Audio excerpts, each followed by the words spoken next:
하나님의 심판은 첫째 두려움이고 또 하나는 기쁨이라고 그랬죠. 그런 이유는 심판을 기다리고 있는 구원받은 성도에게는 기쁨이고, 그러나 구원받지 못한 성도들에게는 영 벌이기 때문에 두려움이다라고 말씀하고 있습니다. 말씀을 드렸습니다. 오늘 이 18장에서 말씀하고 있는 이 심판은 바벨론의 멸망을 상징으로 말씀하고 있는 것인데, 여기서 말하는 바벨론은 국가적 바벨론, 지리적 바벨론이라는 의미도 있겠지만, 그러나 그 내적인 의미는 영적인 바벨론의 멸망입니다. 그래서 이 바벨론이라고 하는 영적인 부분에서 멸망당하는 바벨론은 어떤 성이냐? 바벨론의 성을 말할 때 그 성은 어떤 성이냐면 우상을 섬기는 사람들을 일컬어 말한다고 볼 수 있고, 또 하나는 진리를 거부하는 사람들, 그리고 성도를 핍박하는 사람들, 또 사치와 허영이 가득한, 즉 세상의 쾌락과 즐거움에 빠져 있는 사람들을 일컬어 바벨론 성으로 표현하고 있고, 저들의 멸망을 말씀하고 있다는 것입니다. 그러니까 결과적으로는 하나님의 말씀으로 떠나 하나님의 나라에 소망이 없고 그저 땅의 것에 매여 살았던 사람들은 결과적으로 멸망을 당하게 될 것이라는 말씀을 하고 있는 것입니다. 특별히 오늘 1절 말씀에 보면 큰 권세를 가지고 있는 천사가 나오는데 그의 영광으로 땅이 환하여지더라 라고 말씀하고 있습니다. 그의 영광으로 땅이 환해졌다라고 하는 것은 빛이 비추어졌다는 얘기죠. 그 환한 영광 앞에 뭐가 사라지겠습니까? 당연히 어둠의 권세들이 사라지는 것이죠.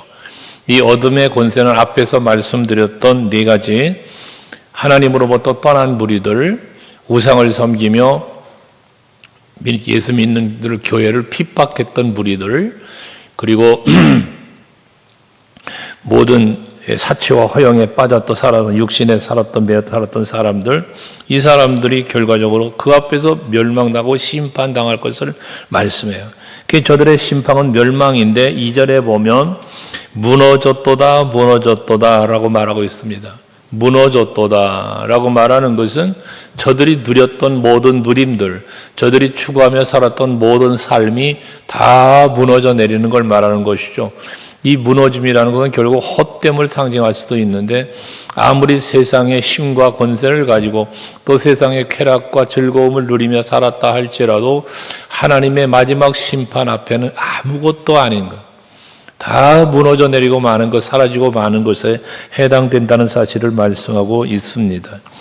그래서 2절, 3절에서 말하는 것처럼 우상 숭배나 음행, 여기서 말하는 음행은 하나님을 떠나 다른 것을 더 사랑하고 다른 것에 빠져 산 것을 영적인 음행으로 말씀하잖아요.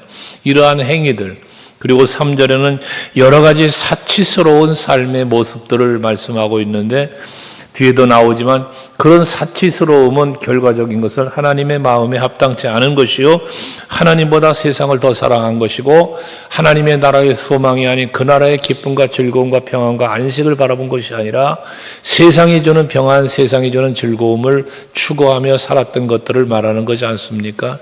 그래서 저들이 다 무엇을 말합니까? 무너졌다는 얘기예요. 다 무너졌다는 것이에요. 그래서 더럽고 가증한 새들이 모이는 곳이 되었다라고 말하지 않습니까? 그렇게 저들이 즐거움을 추구했고 쾌락을 즐거웠고 사치했고, 하지만 그것들이 다 쓸모없는 것이 되어버리고 말았다는 것입니다. 그러면서 4절에 내 백성아 거기서 나와 그의 죄에 참여하지 말고 그가 받을 재앙들을 받지 말아라 라고 말씀을 합니다. 여기 내 백성, 택함받은 백성들이고 구원받은 성도들에게 경고하는 거죠. 경고. 죄로부터 지금 그 멸망당하는 그 죄의 성, 죄의 땅, 이것으로부터 벗어나오라는 이야기입니다. 거기는 재앙이 임할 것이요, 거기는 하나님의 심판이 임할 것이니까 그것으로부터 나오라는 말씀을 하고 있는 것입니다. 우리 구원받은 성도 여러분들은 항상 마음에 신경 쓰고 살아야 할 것, 집중하여 살아야 할 것이 뭐냐? 죄와 멀어지기 위하여 살아야 됩니다. 우리는 죄를 왜 범합니까? 마귀가 우리에게 찾아와 미혹하고 우리를 죄 가운데로 빠뜨리려고 하는 거예요. 죄의 유혹이죠. 그래서 그 유혹으로부터 우리를 지키기 위해서 하나님의 전신갑주를 입어라, 마귀에게 틈을 주지 말아라, 뭐 이런 말씀들을 에베소서에서 계속 하는 거예요. 여러분, 자기 자신을 지키고 마지막 이 하나님의 심판의 때에 멸망당하는 자리에 있지 않으려면, 그 재앙을 심판으로 인한 임하는 재앙으로부터 벗어나려면 죄로부터 벗어나야 된다는 거예요. 창세기 4장 7절 말씀에 보면 하나님께서 가인에게 하신 말씀이잖아요. 가인의 마음에 분노가 있어요. 그래서 그 분노를 하나님은 아시고 그 분노는 결국 죄의 결과니까 그 죄를 잘 다스려라. 죄가 너 문 앞에 엎드려 있어. 그러니까 너는 뭐 해야 돼? 죄를 잘 다스리는 자가 되어야 한다라는 말씀을 주시잖아요. 죄를 다스리라는. 아담과 하와는 그 죄를 다스리지 못한 사람이에요. 가인에게 그 죄를 다스리라는 거예요. 그러나 결과적으로 가인은 죄를 다스리지 못했죠. 아벨을 죽이고 말았어요. 범죄한 거예요. 여러분, 우리는 죄의 미혹을 항상 받게 되어 있어요. 그때에 그 죄로부터 나를 지키기 위한 노력이 필요한데, 죄로부터 나를 지킬 수 있는 비결이 뭐냐? 하나님의 말씀이에요. 말씀. 아담과 하와에게도 또 선악과 먹지만 먹으면 반드시 죽는다는 죽음을 경고하면서 먹지 말라는 거예요. 하나님 말씀이에요. 가인도 지금 마찬가지잖아요. 이런 것처럼 우리는 죄로부터 나를 지키려면 하나님의 말씀을 정확하게 기억하고 있어야 돼요.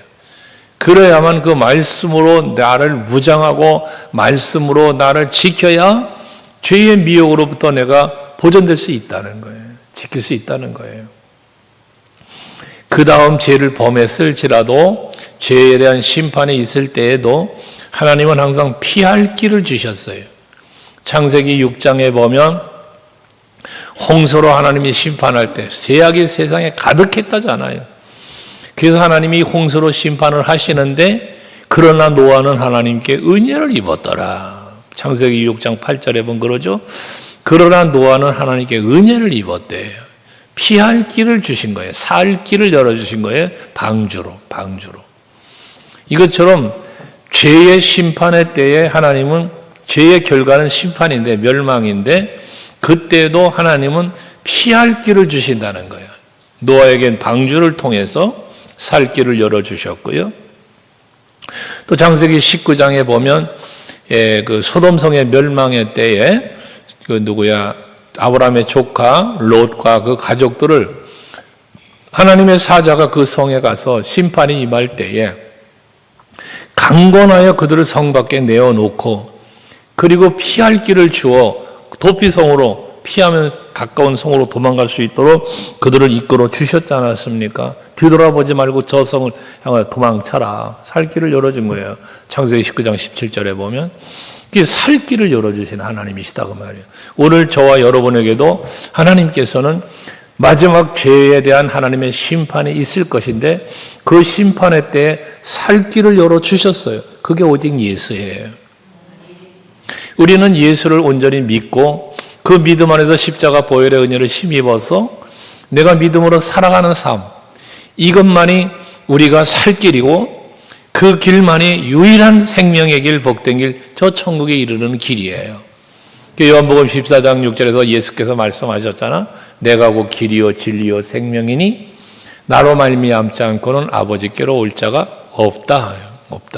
그러니까 우리가 살 길, 우리에게 유일한 구원의 길은 오직 예수였다는 거예요. 그래서 오늘 1절에도 영광의 빛이 비쳤다고 했는데, 그 어둠의 권세를 멸하고 물리치는 것은 결과적인 예수 그리스도의 빛이에요. 생명의 빛이죠. 그래서 우리는 그 빛으로 무장하고 죄로부터 우리들을 자신을 지키기 위한 노력이 필요하다는 것입니다. 이렇게 죄에 대한 하나님의 심판으로 재앙이 임하고 멸망이 임하게 될 때에 그때로 우리는 그것으로부터 우리는 벗어나는 자들이 되어야 되겠는데 5절 6절에 보면 그의 죄는 하늘에 사무쳤으며 하나님은 그의 불의한 일을 기억하신지라 그래요. 하나님 앞에 보여진 하나님께서 기억하는 죄라는 것이죠. 그럼 여러분 하나님 앞에 보여진 죄, 기억되어지는 죄라는 의미는 뭐냐 하면 회개하지 않은 죄예요. 사함받지 못한 죄인 거예요.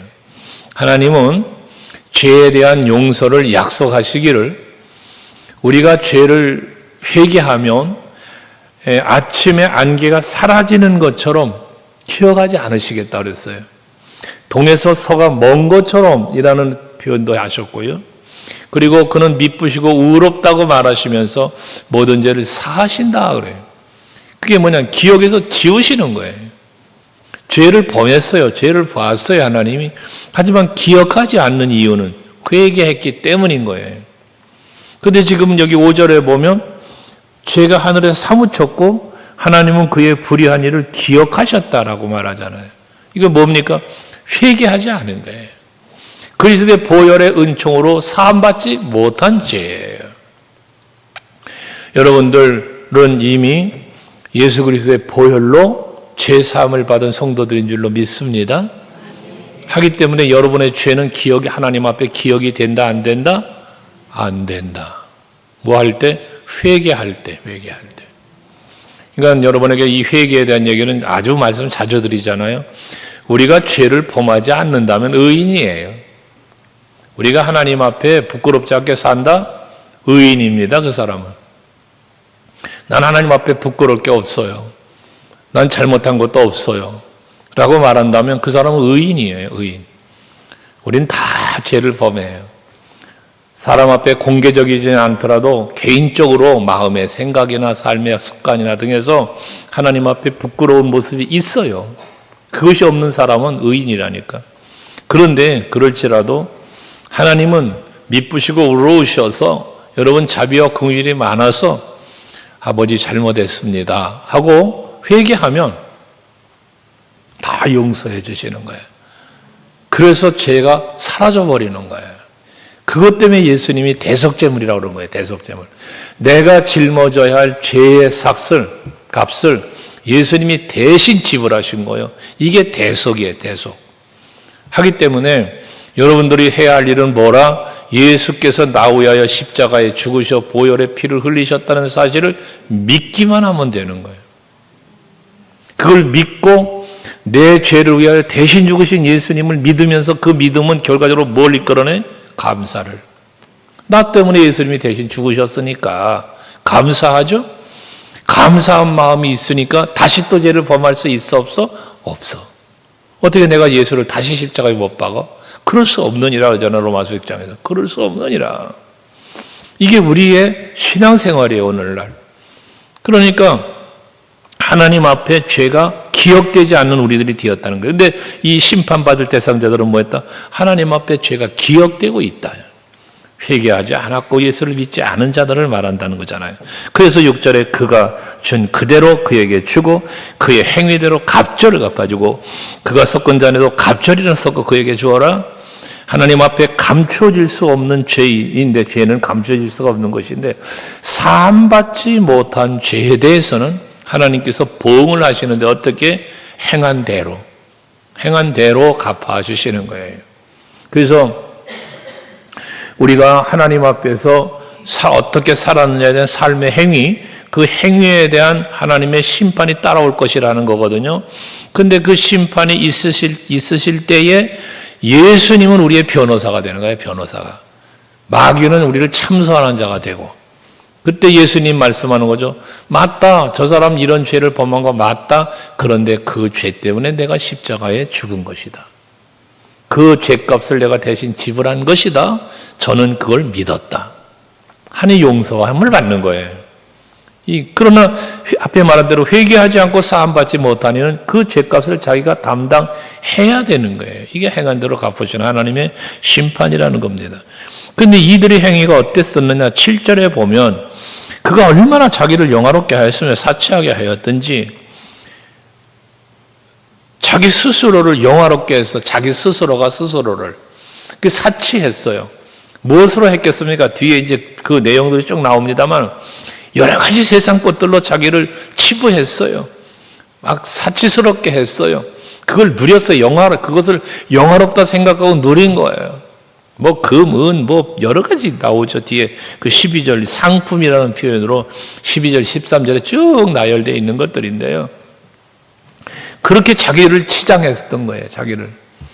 그런데 그렇게 했던 저들이 에게 그들대로 갚아주는데 사치스러웠고 영화를 누렸고 근데 그것을 갚아주는데 어떻게 갚느냐 그 말이에요. 그 행한 대로 갚으시는데 그 갚아주심이 무엇이냐 라고 한다면 그 영화와 사치스러웠던 것을 빼앗는 거예요. 빼앗는 거. 여러분요, 금을 좋아서 금 모으기 하는 사람들에게 금을 뺐으면 그 무엇보다 가장 마음이 아플 거예요. 애통할 거예요.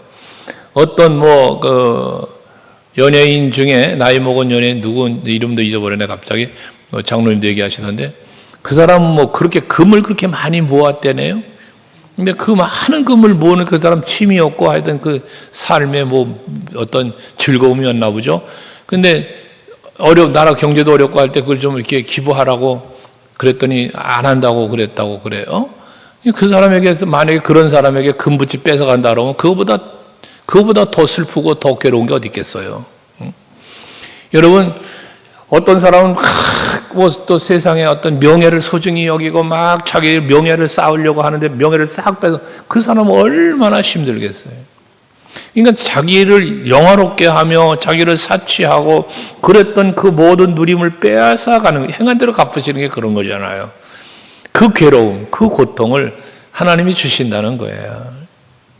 그러니까 여러분, 하나님보다 더 소중하게 생각하는 게 없어야 된다는 거예요. 그래서 여러분은 나는 예수보다 더 좋은 거 없어. 이 세상 명예도, 이 세상 행복도, 이 세상 부귀도 난 예수님과 못 바꿔. 나는 예수님이 제일 좋아. 라고 산다면 하나님께서 여러분들에게서 예수를 뺏어가겠어요? 아니잖아요.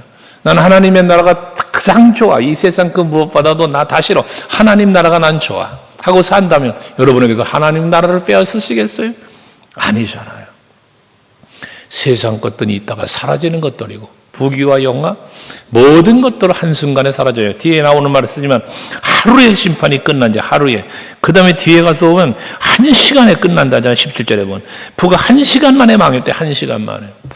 하나님이 심판 앞에는 아무것도 아닌 게 되는 거예요. 1시간 그 엄청난 부귀와 영화 1시간 만에 망하였도다. 그러니 얼마나 기가 막힌 겁니까? 공든탑이 무너진다는 말도 있는데 아무리 바벨탑을 쌓아보자고 쌓아올려 본들 하늘에 닿자마고 흩어지면 변하자 혼벌린들 하나님께서 바벨탑 그냥 놔두고 언어라는 혼잡을 갖다 던져버리니까 어쩔 수 없이 흩어지는 거예요. 하나님이 흩으시는 건 이런 거예요. 그러니까 여러분들은 언제나 나 자신을 위하여 세상 것으로 치부하지 말고 나보다도 여러분 이런 생각하셔야 돼요.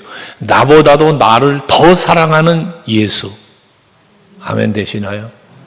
여러분 자신보다도요 여러분을 더 사랑하시는 이가 있어요. 그분이 예수신 거예요.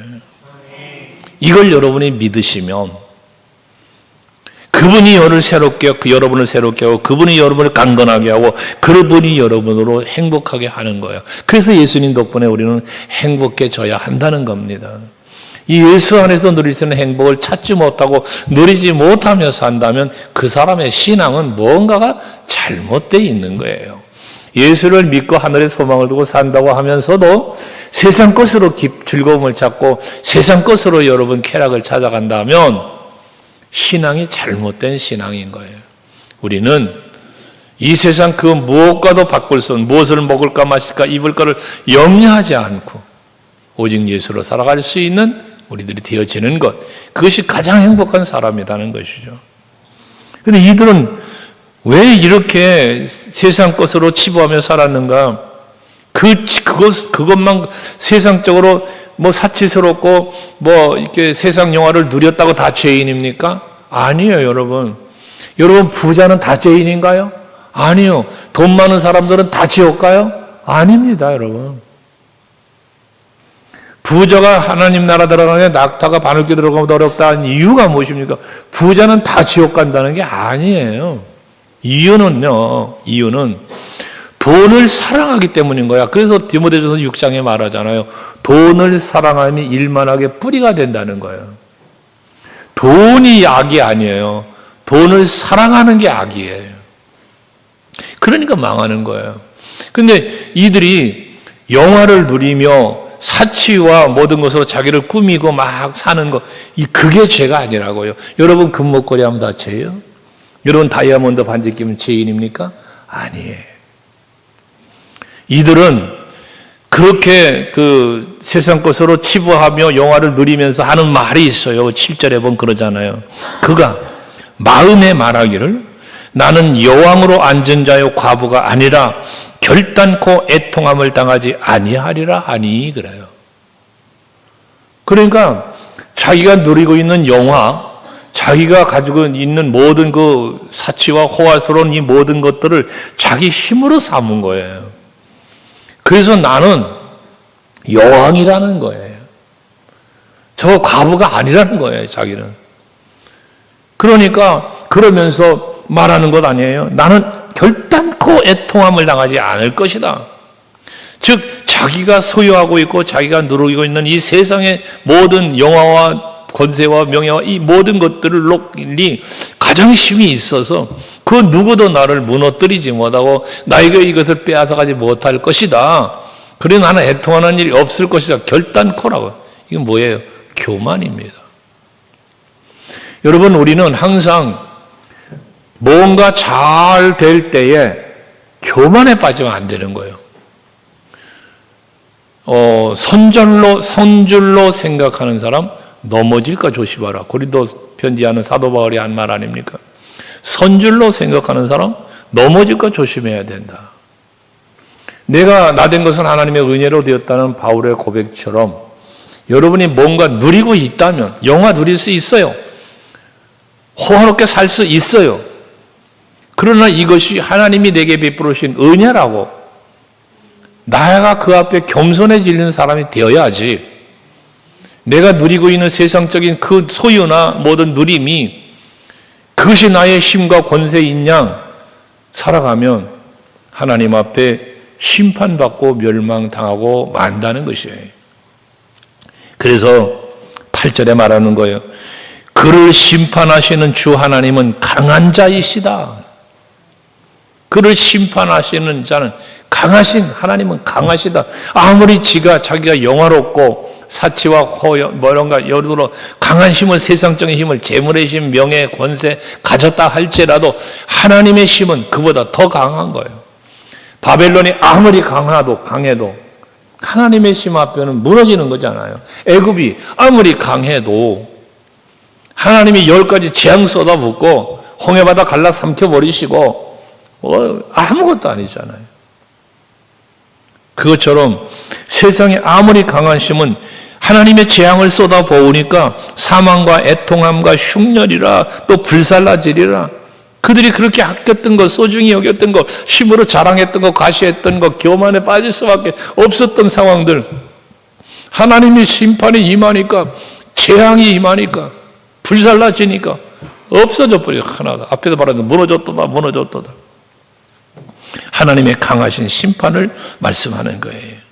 이 강하신 하나님의 심판은 역사의 주관자이시고 만물의 통치자이신 분이 하나님이십니다. 우리는 하나님을 믿는 믿음을 고백할 때에 전능하신 하나님으로 천지 만물을 창조하신 하나님, 그 모든 만물을 다스리시는 하나님, 우리의 모든 생사와 복을 주관하시는 하나님으로 우리는 고백을 하잖아요. 맞습니다. 하나님은 그러신 분이에요. 그런데 이 피조물 된 인간이 오죽하면 버르지만도 못하다고 했을까? 티끌만도 못하다고 표현을 할까? 우리 인생 자체가 그런 거예요. 하나님 앞에서는. 모든 만물을 만드신 창조주 하나님, 그 만물을 다스리며 통치하신 하나님 앞에 우리의 존재는, 여러분의 존재는요, 하나님 앞에 아무것도 아니에요. 아무것도 아니에요. 한번 생각해 보세요. 세계 지도 펼쳐놓고 생각해 보세요. 여러분이 가지고 있는 제일 큰 세계 지도 펼쳐놓고 아주 제일 큰 거 발바닥에 쫙 펼쳐놓고 한번 여러분을 찾아보세요. 여러분을 찾아봐요. 먼저 대한민국 찾으시고요. 서울 송파구를 찾으시고요. 그리고 문정동 찾으시고요. 여러분 집 한번 찾아보시고요. 나오지도 않아 지도에. 송파구도 안 나와. 좀 크면 서울 정도 나와. 그 속에서 아이고. 창조주 하나님, 만물을 다스린 하나님 앞에 나라는 존재는 오죽하면 티끌 같다고 그랬겠어요. 그런 내가 뭐 이렇게 대단하다고, 뭐가 그렇게 잘났다고 하나님 앞에 교만한 이유가 뭐가 있어요? 서로에겐 교만할 수 있어. 너보다 내가 나아 임마. 이거 할 수 있어요. 그러면 하나님 앞에 뭐 잘났다고 그 교만할 게 있어요? 없어요, 없어. 오히려 그런 아무것도 아닌 나의 존재를 위하여 십자가에 죽으신 예수 사랑을 생각해 보니 하늘을 두루마리 삼고 바다를 먹물 삼아도 다 기록할 수 없다는 고백이 나오는 거 아니겠습니까, 여러분? 나 잘난 맛에 살지 말고 주의 은혜로 사는 여러분 되시기를 바랍니다. 할렐루야입니까? 그래야 여러분 행복해지는 겁니다. 누가 뭐라 해도요. 누가 뭐라 해도 상관없어. 나는 하나님께 은혜 입은 사람, 사랑을 입은 사람. 근데 십자가의 보혈의 사랑을 받은 사람 나는. 하나님, 그 엄청나신 하나님이 나를 자녀 삼아 주셨어요. 얼마나 할렐루야입니까, 이게. 그런 믿음 안에 사시라는 것입니다. 그게 크신 하나님이, 강하신 하나님이세요. 저를 역사를 주관하고 만물을 통제하신 그런 하나님. 9절에 이하에 보면 그와 함께 음행하고 사치하던 땅의 왕들이 그가 불타는 연기를 보고 위하여 울고 가슴치고 그 고통이 무서워서 멀리 서서 이르길 화이트다 화이트다. 심판을 바라보는 주변 나라들, 바벨론의 멸망을 바라보는 주변 나라들조차도 두려워하며 슬픔에 잠긴다는 거예요. 얼마나 그 멸망이 심했으면, 무서웠으면 이렇게 표현했겠느냐는 것이에요. 누가 그랬나? 어느 분인데, 우리 송도 가정인 거로 기억하는데 별한 또 생각 안 난다. 누가 이렇게 죽었다 살아났대요. 죽었다 살아난 게 아니라, 뭐라는지 아주 잠자는데 살려주세요! 막 그랬다는 거야. 그래서 왜 그러냐, 뭘 봤냐 그랬더니 저승사자가 왔다 갔다는 거야. 자기를 데리러 저승사자가. 여러분, 저승사자는 검은 옷 입고 막 보면은 무서운 표정 짓고 영화에서 보는 거. 나도 아직 저승사자 못 봤으니까. 근데 천사가 우리를 예수님 영접하러 온다 했을 때 천사는 흰 옷 입고 얼굴은 말 그대로 천사 같고 환하고 밝고 그분 손잡고 가면 아주 할렐루야 따라갈 것 같잖아요, 여러분. 여러분 천사들이 와가지고 여러분 보고 하늘나라 가자 그러면 할렐루야 하고 따라갈 거예요. 안 나 못 가요. 살려주세요. 나 안 갈래요. 그러실래요? 여러분 어떻게 하겠어요? 예? 흰 옷 입은 밝고 환한 얼굴을 한 천사가 와서 아니면 예수님이 오셔서 얘야 이제 하늘나라로 갈 때가 됐다 가자 그런다면 그럼 따라 나서겠어요? 안 됩니다. 나 더 있다가 갑니다 하고 살려달라고 외칠랍니까? 다 따라갈 거예요. 유괴범이라고 신고 안 할 거야. 그런데 시커먼 옷 입은 저승자다가 와서 이놈아 가자. 아이고 나 살려주세요. 그럴 거 아니겠습니까? 이게 두려움이에요. 두려움. 아까 여기 처음 얘기했잖아요. 하나님의 심판이 있을 때 우리가 마지막 육신의 장막을 벗고 하나님 앞에 가는 날에 밝게 웃으면서 가는 길이 되어야지.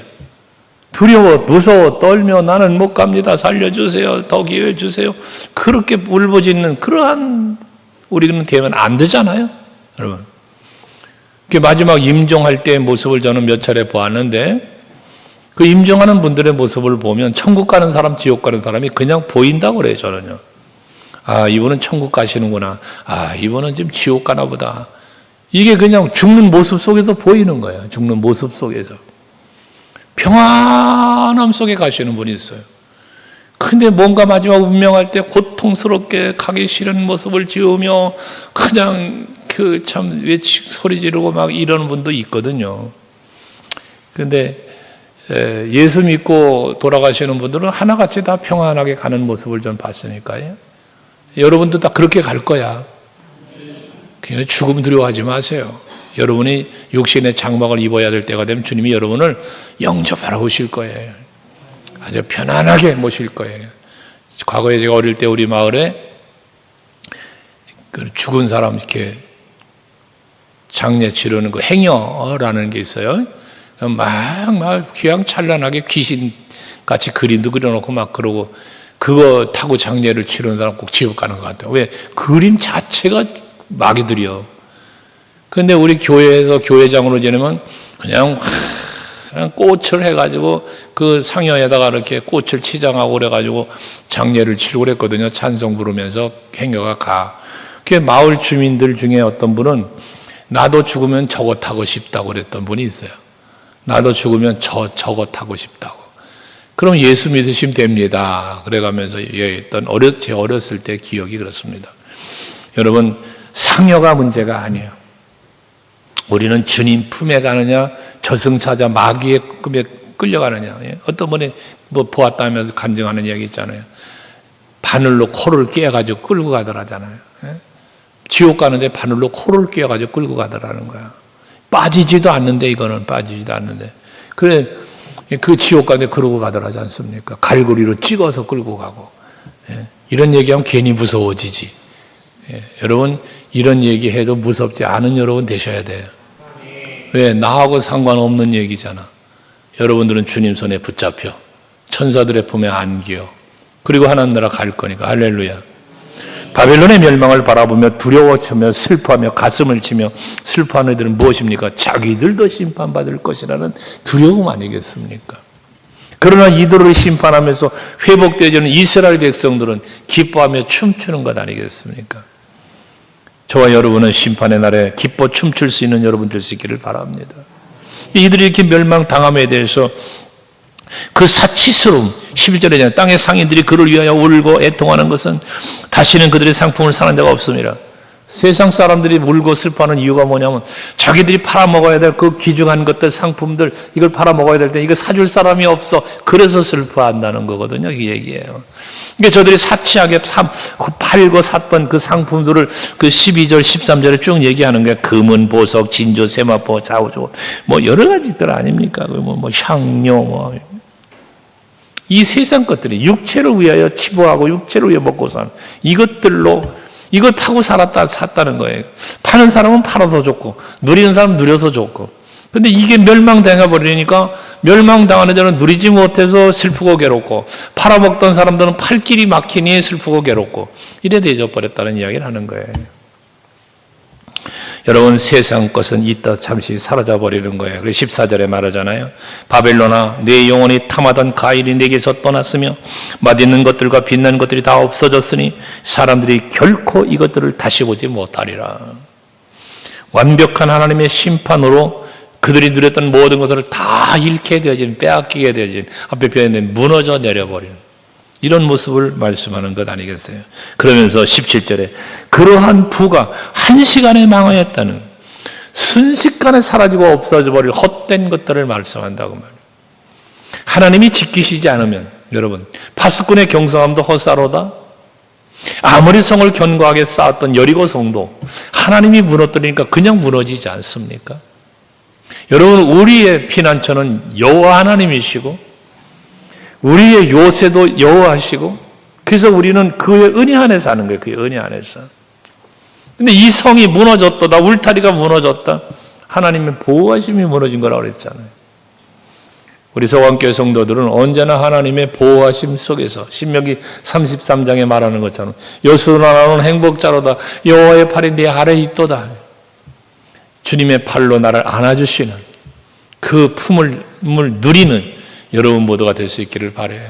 마지막 심판의 날에도 그 품에 안겨 그 보좌 앞에 서서 하나님을 찬송하는 14만 4천이라고 하는 그 구원받은 무리들 속에 여러분이 포함되어 있기를 바라는 거예요. 그러면서 저들이 19절 마지막에도 너의 보배로운 상품으로 치부하였더니 한 시간에 망하였다. 그렇게 네가 치부하고 유명한 것들을 보배로운 상품으로 차 했지만 한 시간에 무너졌다. 그 아무것도 아닌 것. 그러면서 20절에 하늘과 성도들과 사도들과 선지자들아 그로 말미암아 즐거워하라. 앞에 말했죠. 멸망당하는 자들은 두렵고 슬프고 애통하지만 그러나 그런과 심판과 상관없는 구원받은 무리들은 뭐하라? 말씀하는 대로 즐거워하라. 그로 말미암아 즐거워하라. 심판으로 말미암아 즐거워해라. 그 즐거워할 대상을 뭐라? 하늘과 성도들과 사도들과 선지자들아. 하나님의 은혜 안에서 택함을 입고 세움을 입은 사람들, 여러분이 여기에 다 해당되는 것 아니겠어요?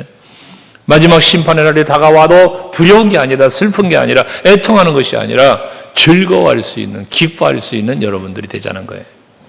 하나님이 너희를 위하여 그에게 심판을 행하셨습니다. 나를 괴롭혔어요. 나를 압박했어요. 포로로 잡아갔어요. 그런데 저들을 멸망시켜버리셨어. 하나님이. 이제 뭐가 됐다는 거예요? 나는 자유. 나는 평안을 얻는 거예요. 영원한 안식을 얻게 되어지는 거예요. 이게 하나님 나라입니다. 세상이 줄 수 없는 평안, 그런 하나님이 주신 영원한 평안, 이게 저와 여러분에게는 주어졌다는 사실, 이것이 지금 여러분을 기다리고 있다는 사실을 소망 중에, 믿음으로 소망 중에 살아가는 여러분 되셔야 해요. 하나님 나라를 바라보면 생각만 해도 즐거워, 기뻐, 행복해지는 거예요. 이에 21절 이하에 힘센 천사가 큰 맷돌 같은 돌을 들어서 바다에 던지면서 바벨론이 이렇게 될 거야. 큰 돌을 바다에 던지면 어떻게 되겠어요? 바다 가운데 붕덩 빠져버리겠죠. 다시 떠오르는 게 아니잖아요. 큰 돌이, 바다 물에 빠진 돌이 어떻게 다시 올라와요? 그냥 사라져버리는 거지. 사라져버리는 거야. 이게 바벨론이 이렇게 사라져버린다는 거예요. 역사 속으로 사라졌잖아요. 실제적으로 바벨론 나라 자체가 역사 속으로 사라졌어요. 그 이름 자체가 없어졌어요.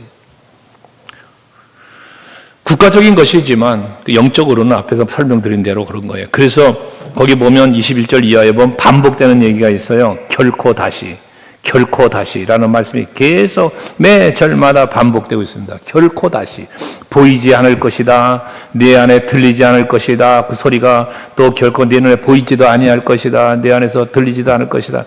계속 말하는 거예요. 결코 다시는.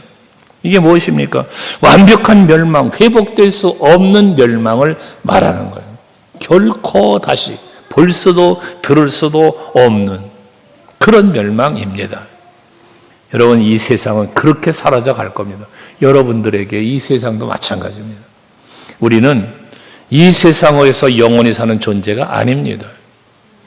언제일진 모르나 우리는 모두 다 하나님 나라에 가야 할 성도들입니다.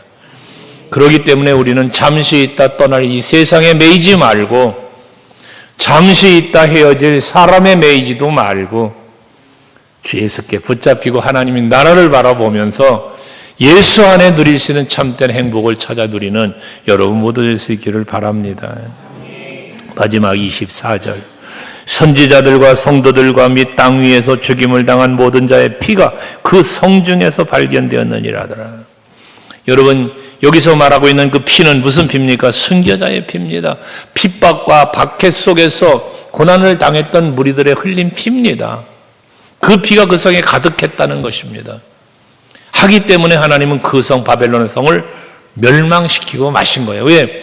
하나님께 택함 받은 자들, 선지자, 성도, 이들을 하나님 보호하시는데 그 믿음 지키기 위해서 핍박받았고 그 믿음 지키려다가 순교를 당했는데 하나님이 어찌 그들을 버려두시겠습니까? 그들을 살리시고 그들을 회복시키시기 위하여 그들을 핍박했던, 그들의 피를 흘렸던 저들을 멸망시키셨다는 이야기예요. 그래서 앞주간에도 여러분들과 말씀 나눴지만 우리는 항상 서로를 핍박하고 이렇게 정죄 박해하지 말고 비방하지 말고 서로를 사랑하는 우리들이 되어야 한다 그랬죠. 왜? 내가 하나님의 은혜와 사랑을 입은 것처럼 여러분 옆에 계신 분들도 하나님께 그런 은혜와 사랑을 입으신 분들이라 그랬잖아요. 하나님이 나만 사랑하는 게 아니다 그 말이요. 하나님은 여러분과 함께 하시는 성도들을 다 사랑하시는 분들이 하나님이 하기 때문에 우리는 서로를 사랑해야 되는 거예요. 그런데 서로를 핍박하고 여러분 박해한다? 이건 피 흘리는 자의 행위가 그랬잖아요. 그게 하나님 앞에 어떠한 책망을 받으려고 안 되는 거예요. 그래서 우리는 서로를 사랑하되 하나님의 예수의 십자가의 사랑처럼 우리도 그 사랑 갖고 서로를 바라보고 서로를 아끼고 위로하며 격려하며 살아갈 수 있는 우리들이 되어야 한다는 겁니다. 왜? 하나님 앞에 그래야 하나님 앞에 기쁨으로 설 수 있으니까. 하나님 앞에 서는 날 잘했다 칭찬받게 될 것이니까. 옆 사람에게 한번 축복해 주시죠. 하나님 앞에서 칭찬받으며 즐겁게 섭시다. 할렐루야. 우리 모두 그런 성도들이 되셔야 합니다. 예, 기도합시다.